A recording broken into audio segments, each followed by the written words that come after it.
Hey everyone, welcome back. Today we're going to be looking into some challenging stuff. Yeah, Pretty important though. absolutely. We're talking about the nutritional challenges Yeah. that sometimes go along with serious illnesses like cancer and HIV/AIDS. Right. And to help us kind of unpack this all, Yeah. we're using some insights from a nursing textbook. Okay. And just to be clear, this might get a little technical in places, but Yeah. that's why we have our expert here with us Right. to help break it all down. I'm Make it a good little to bit easier to understand. You know, it's really fascinating how these diseases and their treatments can have such a big impact Right. on a person's nutritional needs. Like, it's Yeah. not always straightforward, Right.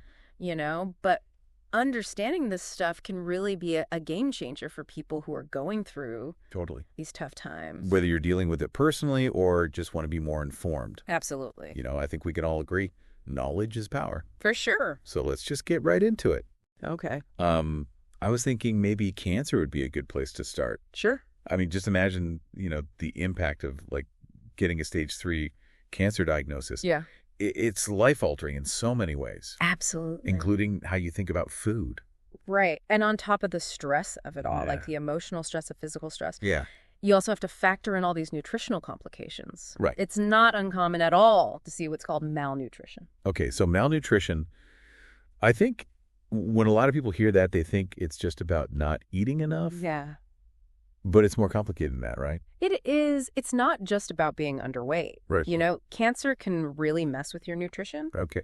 in a lot of sneaky ways. Like if you think about it, Yeah. you have this tumor growing in your body. Right. Depending on where it is, it can actually physically press on your organs Oh, wow. that are involved in digesting food. I see. So like imagine if you have a tumor Yeah. in your esophagus or your stomach, this could make it really difficult to swallow food. Right. It can make you feel full really fast, Right. or it could even create a blockage Wow. that prevents food from passing through. So the location of the tumor can actually become a physical barrier Exactly. to getting the nutrition you need. Exactly. It's like your body's working against itself. It is. That's crazy. And then on top of that, Yeah. you have all this metabolic chaos Oh. that cancer can create. Right. So it's almost like your body's internal systems for processing and using nutrients just go haywire. I see. And this can lead to unintentional weight loss, Oh. muscle wasting. Yeah. Because your body might start breaking down muscle for energy.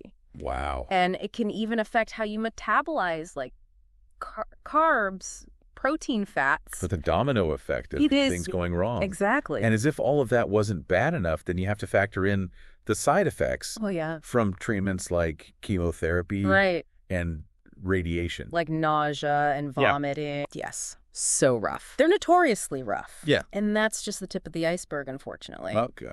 You also have to factor in things like intense fatigue, painful mouth sores, taste changes, Yeah. where food tastes metallic or just off. Right. And then you have the whole digestive roller coaster, Ugh. diarrhea, constipation. Oh, man. It's like your body is fighting against getting the nourishment it needs. It's heartbreaking to think about what people go through. Yeah. Like, with all of those obstacles, how can someone going through cancer treatment, even realistically, Right. get the nutrition they need to stay strong? That is where nutritional therapy becomes so important. Okay. It's not just an optional add-on. No. It's a key part of the treatment plan. I see. It works hand in hand with the medical interventions to Gosh. support the body, Yeah. during one of the arguably toughest fights of a person's life. Yeah. So it's about way more than just calories. It's Yeah. about providing the building blocks that your body needs to cope, to recover, Yeah. and to keep fighting. So what does this nutritional therapy actually look like? Is it like special diets or tons of supplements or Right. what is it? Well, it's highly individual. Okay. But the general goal is to make sure someone is consuming enough calories and protein Okay. to meet their body's needs. So how much are we talking? Research suggests aiming for about 25 to 30 calories per kilogram of body weight per day, Okay.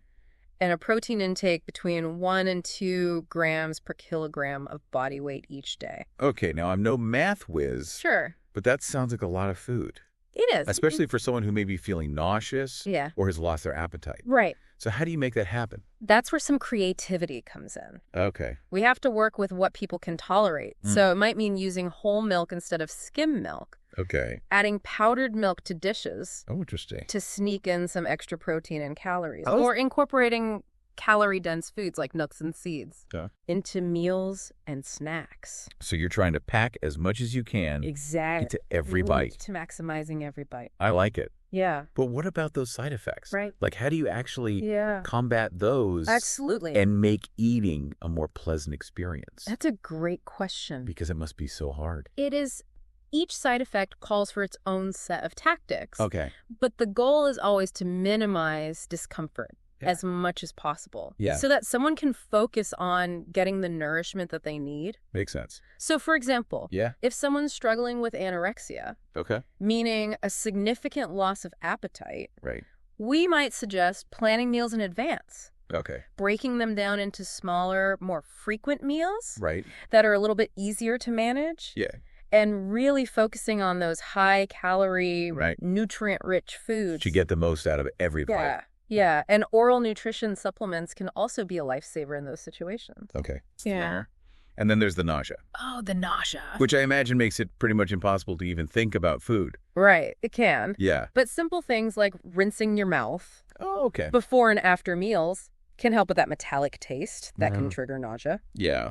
Choosing cold foods over hot foods Okay. and avoiding anything greasy or fatty Yeah. can also be easier on the stomach. Right. And of course, there are anti-nausea medications that a doctor can prescribe Right. if those strategies aren't enough. Okay, so what about those taste changes? Right. Where everything just tastes Yeah. wrong? It's so frustrating. Yeah. It makes eating something you once enjoyed Yeah. just truly unpleasant. Right. So for that, we might suggest experimenting with different flavors Okay. and textures, see Yeah. what's tolerable. Okay. Sometimes sticking with cold or frozen foods helps because the intensity of those flavors is somewhat muted. Interesting. And sugar-free candies or gum Yeah. can also be helpful to stimulate the taste buds and combat that metallic taste. Okay, cool. Yeah. So we're hitting on a lot of the common ones here. Right. But what about mouth sores? Oh, mouth sores. Those sound awful. They can be incredibly painful Yeah. and make eating a real challenge. Yeah. So good oral hygiene is so important. Okay. We're talking gently cleaning the mouth with a soft bristled toothbrush Right. or even cotton swabs. Oh. Rinsing frequently with like saline or baking soda solutions Yeah. just to keep things clean and minimize the discomfort. And I imagine you want to avoid those like commercial mouthwashes with alcohol. Oh, yeah, definitely. They can Yeah. irritate the sores even more. Okay, so as far as food choices, Right. what are we thinking? Think soft and bland. Okay. Things like bananas, applesauce, watermelon, Yeah. canned fruits, yogurt, mashed potatoes. Comfort food? Yes, comfort food to the rescue. I like it. Basically, anything that's easy to chew and swallow Right. without causing further pain. Sometimes adding like gravy broth or sauces Okay. can make it more moist and easier to swallow. Yeah. Even using a straw to kind of bypass Oh, sorry. the sores in the mouth can be helpful. Okay. And sometimes even numbing the mouth with ice chips or frozen bananas Right. before a meal can provide some temporary relief. So it's all about creating as much comfort Exactly. as possible Get as much comfort as possible. in a difficult situation. Absolutely. And I imagine there are things you want to avoid as well. Definitely. So things like spicy foods, Okay. acidic foods, Yeah. anything rough or scratchy, Makes sense. salty foods, alcohol, smoking, all of those things can irritate those delicate tissues and Okay. make the pain worse. So just avoid all of those things. Absolutely. Okay, good to know. And remember, sometimes solid food is just too painful. Yeah. And that's where high-calorie, high-protein drinks can be a lifesaver. Yeah. They provide essential nutrition Right. without the discomfort of chewing and swallowing. That's great. Yeah. So it seems like there's a solution for every situation There often is. if you know where to look. Exactly. Yeah, we talked about loss of appetite. Nausea taste changes mouth sores. Right. But we didn't really get into diarrhea, Right. which I imagine is a pretty common side effect. Yeah, it can be a real double whammy because it not only makes eating uncomfortable, Right. but it can also lead to dehydration and loss of essential nutrients. Yeah. So it's really important to address it quickly. Okay. The first step is replenishing those lost fluids and electrolytes. Okay. How do you do that? So things like broth soups, sports drinks, even canned fruits packed in juice Okay. can be helpful. And I imagine staying hydrated in general is key. Absolutely. Drinking plenty of fluids is crucial. Okay. And while it might seem counterintuitive, Yeah, it's important to continue eating even if you don't feel like it. I see. You just have to choose your foods very carefully. So what are we talking about here? So the goal is to choose foods that are easy to digest, Right. and that won't further irritate the gut. Okay. So think brat, bananas, rice, applesauce, and toast. Oh, the brat diet. The classic brat I diet. remember hearing about that. It's a classic for a reason. Yeah. These foods are low in fiber, Okay. which can help slow things down in the digestive tract, Right. and they're generally very gentle on the stomach. Are there any foods you want to avoid? Yeah, so things like caffeine and high-fat foods Okay. can actually worsen diarrhea. I see. So it's best to limit those. Okay. And stay away from things like beans, cruciferous vegetables like broccoli and cauliflower, carbonated drinks. Okay. Those can make things a lot more uncomfortable. So you're just trying to soothe and calm the digestive system. Exactly. Yeah. Now, on the other end of the spectrum, you have constipation, Right. which can be just as frustrating. Yeah, nobody enjoys feeling backed up. Exactly. It's not fun. So to get things moving, fiber is your best friend. Okay. So gradually increasing your fiber intake. With fruits, vegetables and legumes can make a big difference. I see. And swapping those refined grains for whole grain breads and cereals Right. can also help. Good old fiber. Yes, and don't forget about hydration. Right. Aim for 8 to 10 cups of water a day. Water's a miracle worker. It really is. Yeah. And just like with diarrhea, physical activity can be a huge help. Oh, okay. Even a short walk can stimulate bowel activity Right. and get things moving. So eat your fiber, drink your water, and get moving. Exactly. That's good advice. Those are the cornerstones Yeah. of a healthy digestive system. Whether you're dealing with cancer treatments or not, Absolutely. this has been so informative. Of course. It's amazing how many tools are out there to help people navigate Yeah. these nutritional challenges. It really is, and we've only scratched the surface here. Right. There's a whole world of nutritional strategies out there. Right. The key takeaway is that seeking personalized guidance from a registered dietitian or other qualified healthcare professional is crucial. Yeah. They can help create a plan that's tailored to your individual needs and challenges. It's not a one-size-fits-all. It's not. And having that expert guidance can make a world of difference. Absolutely. Now, before we move on to HIV/AIDS, I want to circle back to something you touched on earlier. Okay. The idea of cancer cachexia. Yes. You mentioned it as a serious complication Right. that goes beyond just simple weight loss. Yes.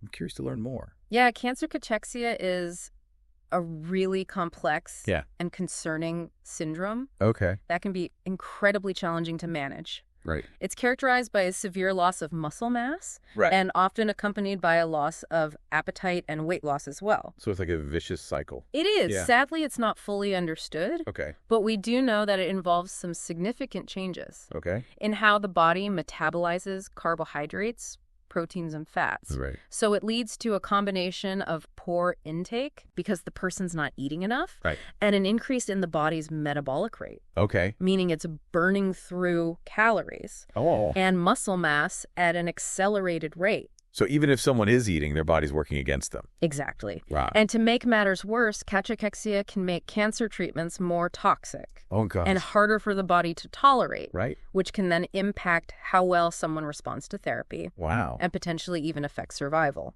This is scary stuff. It is. And it sounds like early identification and intervention are key. They are. So how is it typically treated? It requires a multifaceted approach Okay. that addresses both the underlying cancer Right. and the nutritional deficiencies. Yeah. Nutritional therapy plays a crucial role Right. in trying to provide the body with the nutrients it needs. Yeah. But it's not always enough to fully reverse the muscle wasting. So what are the key strategies for managing it Yeah. from a nutritional standpoint? So the primary goal is to maximize calorie and protein intake Okay. to offset the body's accelerated breakdown of muscle mass. Right. This might involve increasing the calorie density of foods, Okay. using oral nutrition supplements, Right. or even resorting to enteral or parenteral nutrition.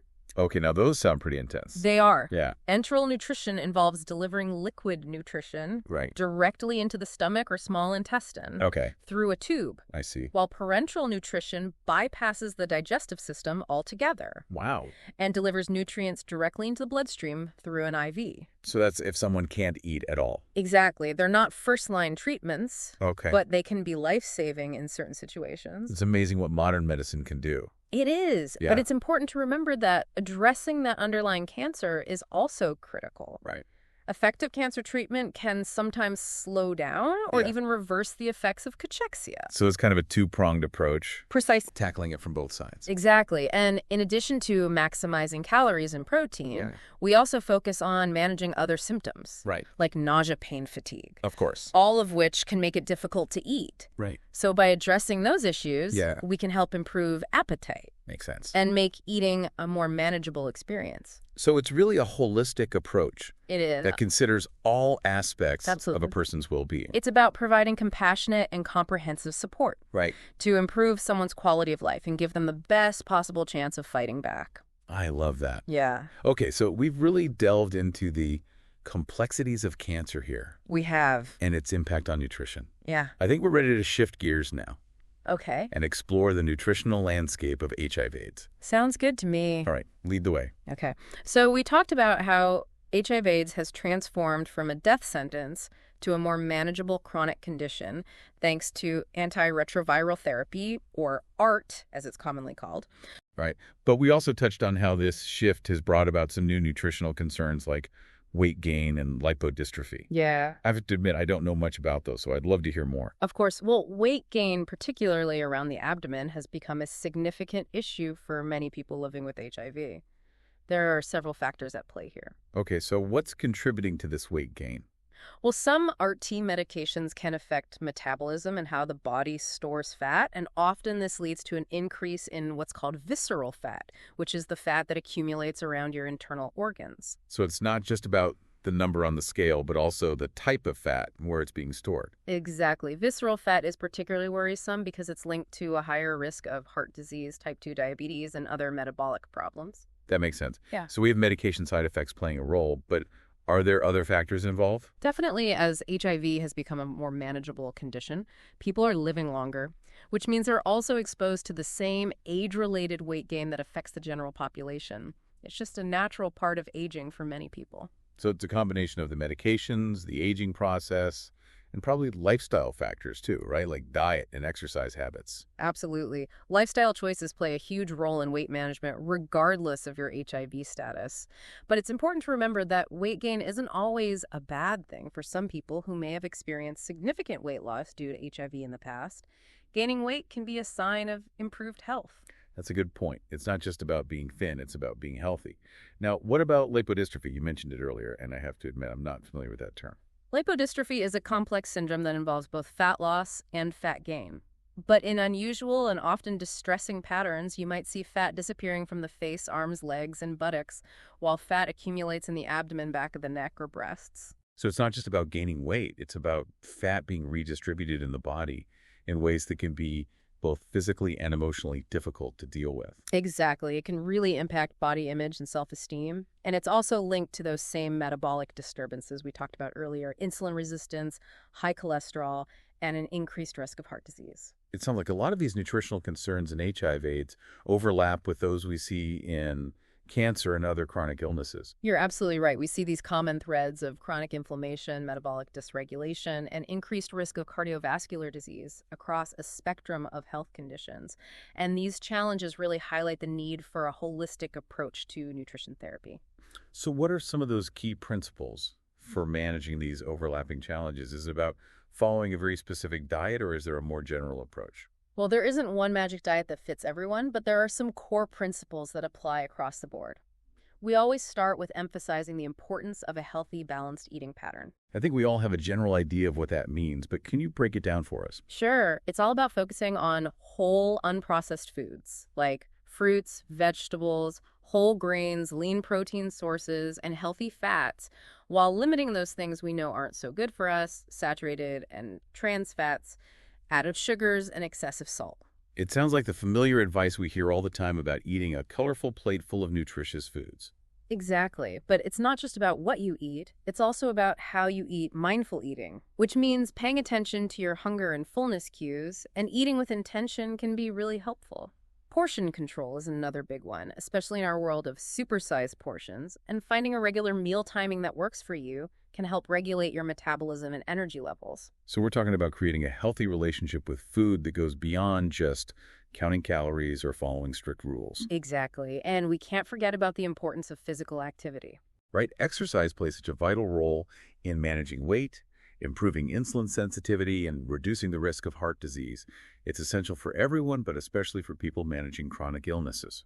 Absolutely. Regular exercise should be a cornerstone of any chronic disease management plan, whether you're living with HIV/AIDS, recovering from cancer, or simply striving to maintain good health. It seems like we're circling back to that theme of a healthy lifestyle being crucial for overall well-being. It's not just about addressing specific diseases, it's about creating habits that supports good health at every stage of life. You've hit the nail on the head. These healthy habits aren't just for people with health conditions, they're for everyone. We all benefit from nourishing our bodies and moving them regularly. Okay, before we wrap up this section on HIV/AIDS, I want to touch on something you mentioned briefly earlier, the importance of food safety for people with compromised immune systems. That's a great point. Food safety is absolutely crucial for anyone with a weakened immune system, including people living with HIV/AIDS. Their bodies are more susceptible to foodborne illnesses, which can have serious consequences. So can you give us a quick refresher on some of those key food safety principles? I think we all need a reminder sometimes. Of course, it all starts with hand washing. You've got to wash your hands thoroughly with soap and water before handling any food after using the restroom. And anytime you've touched something that might be contaminated, it sounds simple. But it's one of the most effective ways to prevent the spread of germs. Hand washing is definitely the first line of defense. What else should we be mindful of? We'll be meticulous about cleaning surfaces, and utensils use separate cutting boards for raw meat and produce and wash them thoroughly with hot soapy water after each use to prevent cross-contamination. Cross-contamination is definitely a sneaky culprit. It's easy to forget about those little details. It is, but they're so important, and when it comes to cooking, make sure meats are cooked to the proper internal temperature to kill any harmful bacteria. Don't take any chances with undercooked food, especially poultry. Not pink in the middle. Exactly. And be careful with leftovers. Refrigerate them promptly and reheat them thoroughly before eating.